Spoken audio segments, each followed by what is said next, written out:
we sit on the precipice of the Eagles-Jets matchup in the Jets' Meadowlands home, just about a day and a half away.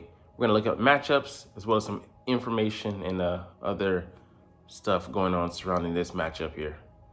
What's up, it's your boy Centron coming back at you with another analysis video. And I kid you not, that's my real name. Said it fast, but anyways, let's get into the Eagles at Jets. 5 matchups to watch. And this guy here could be a guy to watch out for. He will be, but we'll get to that a little bit later. All right, so the Eagles interior line versus Quinnen Williams. He, at this point in time, I believe him to be a better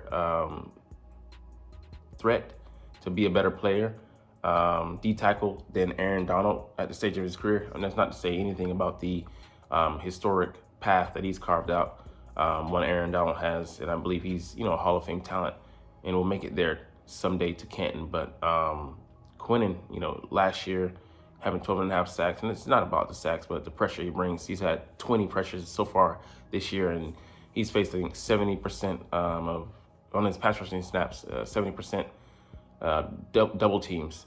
And, the proof is in the pudding. You might have to give him the Aaron Donald treatment. I don't know if it'll be the same with the kind of wedge, V, L, whatever you want to say, block that we gave attention we gave to Aaron Donald, but he's gonna need to have 2 sets of eyes on him at all times. But the thing is, he has the mates to make you pay for it when you give him that attention. John Myers, McDonald, several of the guys over the years they've drafted that are burgeoning talents on that line. You can't just pay attention to this guy solely, but I believe we'll have a plan going in. But we will pay attention to how we're playing Mr. 6'3", 302, Quinnen Williams. So he's a guy to pay attention to because he's kind of like the straw that stirs the drink on their line. Without him, it'd be quite an uphill battle, but he gives them a more than fighting chance. And he's a standout lineman. And, you better believe that they know those stunts and the games they want to play up front, as well as they're going to have those protections sliding to him when Kelsey will be doing that. All right, number 2, the Eagles wide receivers versus the Jets corner. So this matchup took a bit of a hit because of DJ Reed. He didn't clear concussion protocol. He was out last week because of that, and he'll be out this time as well. 5'9", $188 guy, but he plays hard and gives them one of the top 5 easily cornerback duos in the league with Sauce Gardner, who's also dealing with his own problems. We'll get to that a little bit later, because if he can't go and DJ can't go, man, it's gonna be a hell of a day, a long ass one for those Jets not wide receivers, those Jets DBs. But they have a solid secondary. They play well, but those 2 corners really make that scheme go. And he'll be out, so it'll be interesting. I think he's going to line up on the right side. Sauce Gardner will, so that means he'll draw the AJ assignment. So I'm going to ticket Devonta Smith, especially with DJ Reed out, as our guy to go off this week. He had only 1 catch for 6 yards last week. It's his time to shine, at least this week in the rotation. And Dallas Goedert should also have a favorable matchup with the linebackers, him being able to beat them in coverage and being a superior talent there. So we'll see how that goes, but I'm more concerned actually about how our DBs are going to match up, because Slay is missing this matchup. I shouldn't have said that already, but I can't wait to get to it. So Bradbury, he's not going to travel with Garrett Wilson. Garrett Wilson, we'll get into it a little bit later, but yeah, man, he could be a problem. That boy plays tough. Remember that first, I think it was the week 1 Bills matchup they had.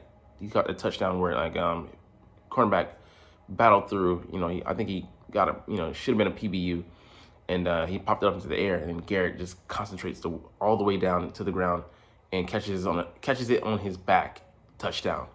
The guy he's phenomenal, dynamic talent, dynamo. All right, the Eagles rush attack versus the Jets run defense. They've been porous. They've allowed 146 yards a game, and they're ranked near the bottom here. Rushes resulting in first downs, rushing first downs allowed per game, and rushing yards allowed per attempt. 4.5, that's a healthy average. And we know that a boy Swift can go off. So what's one of the best ways to stop Quinnen Williams in that game? Run right at them. So run at the heart, into the teeth of that defense. And we have the line to do it because we just dominate. And, the strategy, again, we're going to employ, I believe, is to not give, even if it might be a flailing offense, give, Zach Wilson too many chances, cracks at the apple.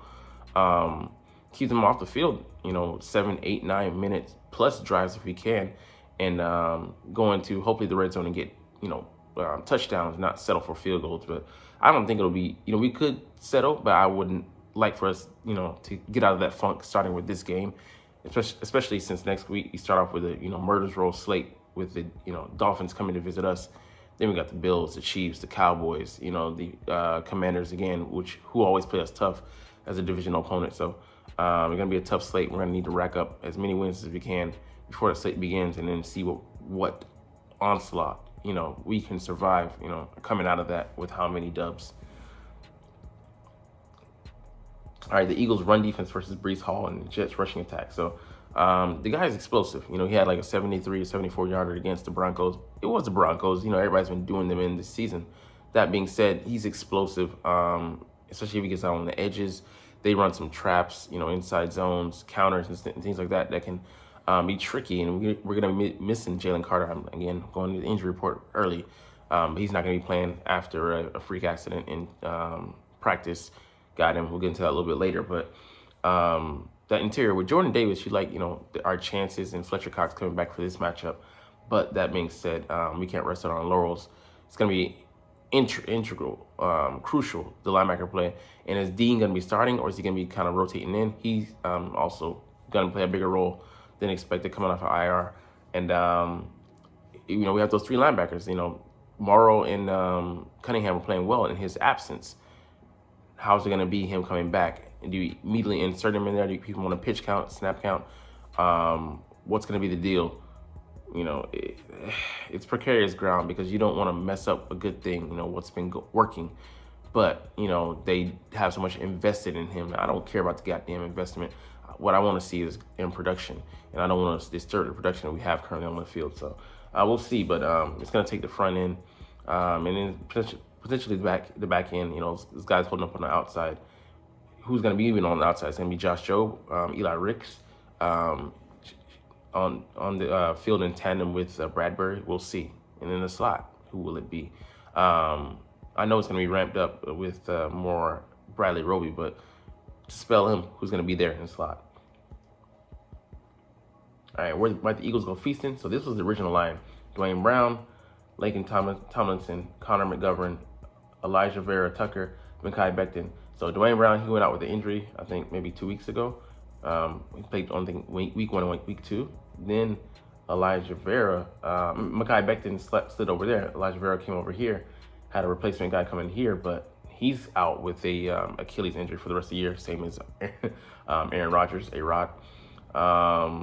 So now we have 3 different guys in. Mekhi Becton, the huge guy who deals with injuries, dealing with a knee injury, only played a handful of snaps in the Denver game last week.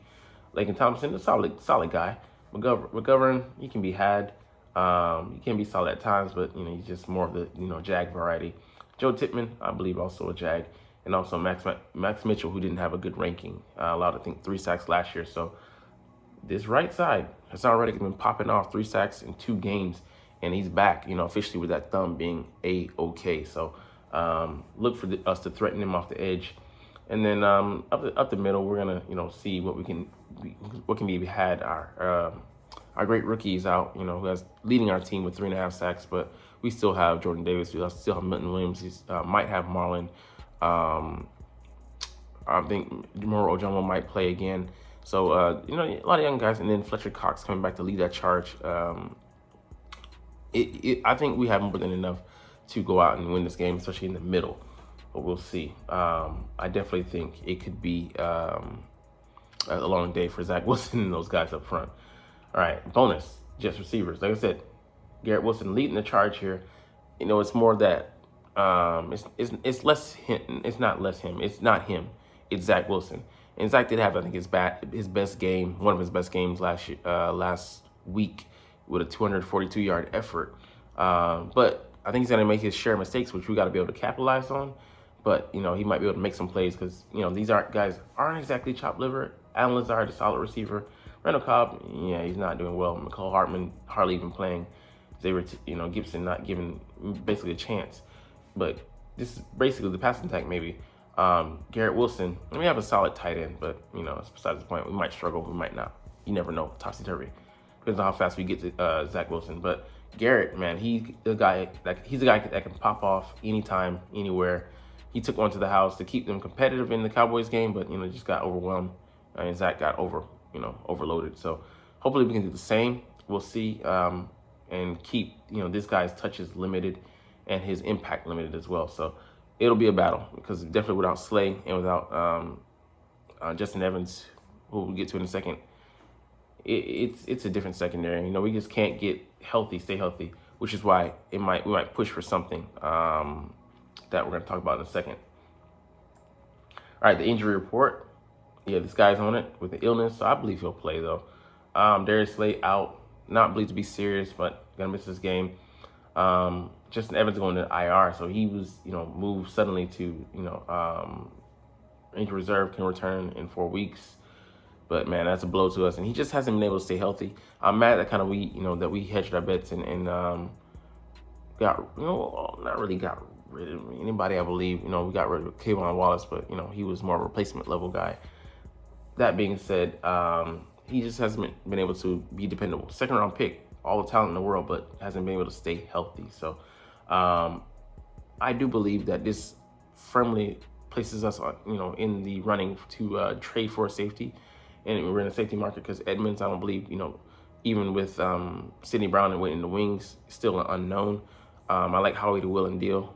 Could we get Baker? Maybe. I think more likely we could get the Carolina Panthers safety, Jeremy Chin, or someone like maybe Justin Simmons. The salary is more similar to Baker, but I think maybe we can get the Denver Broncos to pay a portion of that, and we'll see how it goes. But there are some options out there, so I'm really interested to see how he does. I definitely don't think he sits on his laurels because it's just such a precarious situation right now in the secondary, especially at safety. Marlon limited, so I don't questionable. I do question. I don't think he's trending towards playing. Hammies are tricky, and we don't want to risk it. Fletcher back at full practice and stay full strength, but as good as he can be at this point. Kobe Dean, like I said, he's gonna play full practice on Friday, but to what degree I don't know. Jack Stahl full, so I believe he'll be ready to go. Rashad Penny ready to go, but we're not ready for him to go. Jalen Carter, it was a freak accident. Someone stepped on his foot in practice, and unfortunately, he has to sit this one out. He's probably chomping at the bit, to go, but it's also believed not to be serious, so he will be back maybe in a couple weeks, or at worst, I think, but maybe my next game, we'll see. Quez Watkins downgraded out, but for me that's a good thing. Now Olamide Zaccheaus can actually start there at the third receiver spot. So those are the injuries for us. Let's get to the Jets. Inconsequential, out. Well, I think inconsequential. Full, but he's not 100%. So we'll see how long and how much he can hold up. The big one like I said, for the Jets here, DJ Reed being out. Billy Turner, he's full, but he might be compromised, so and that's a replacement level guy. Looking for us to hit that right side, man. Inconsequential. Not Billy Turner. I think he's a replacement. Titman, but I think he's a Jag. Sauce, something to be aware of, and Xavier Gibson. I think he might be the return guy as well. And they have the second best punt return in the league. I don't know if it's this guy. It might be. But yeah, like this trade market, it could be a development. We could be trading for a safety by the end of this month, and we shall see, because that is a sore spot for our defense right now, health-wise, as well as you have the potential to upgrade talent. But yeah, there's so many pieces falling into place, and Edmonds is getting a start, but we don't have that much confidence in him. It's just that he's there on the roster, so we'll see how that goes. But yeah, man, it's like the opposite of last year. We were the paragon of health, starting all 22 starters that started the season to finish, but the Super Bowl. And now we are missing, several guys here and there, but we still have a 5-0 record, which speaks to the character of this team and the talent as well as the coaching, and us being able to survive some of the ups and downs, peaks and valleys thus far. All right, so Philadelphia is using Robert Saleh's words as motivation. He famously said that, infamously, maybe in Philly, that we're gonna give Jalen, 11 kisses from the guys on defense. He looks like he has a bulletproof vest, padding wise, and he's protected. But they're talking about the tush push, and every team says they're gonna stop it, week in, week out, and then we see the result. So I'm like, and you gotta prove it. Show me, show me the money. Proof is in the pudding. You gotta, put up or shut up.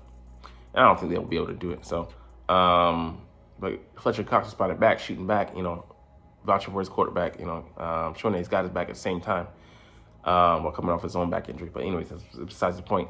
Saying that, okay, Breece Hall, we're gonna, have eyes on that guy. We're gonna give him 11, hugs and kisses. So right back at him. So I mean, you put a target on our guy, we're gonna put a target back on you, and we'll see how that goes. But anyways, we're gonna get up out of here. We'll get into maybe some of the other stuff tomorrow potentially. But man, game time is right on the corner.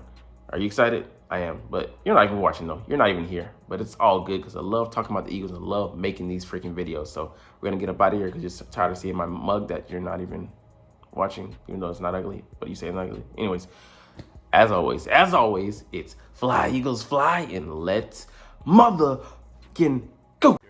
Like, comment, share, and subscribe if you